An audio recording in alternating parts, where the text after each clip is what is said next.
Hey everyone, welcome back. Is Capital One running slowly, showing a storage warning, or failing to update because your iPhone storage is full? Here's how to fix this quickly from iPhone settings without even touching the app itself. First, go to your settings app, then tap General, then go to iPhone storage.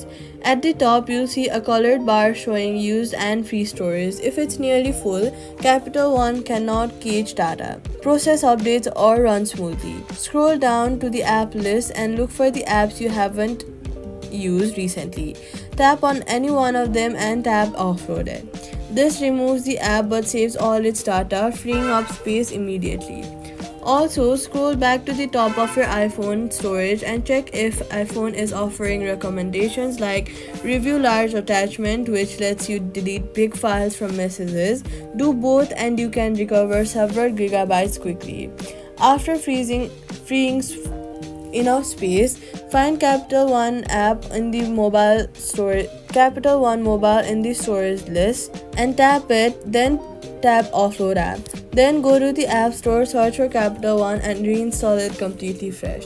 This gives Capital One a clean install with plenty of room to operate properly.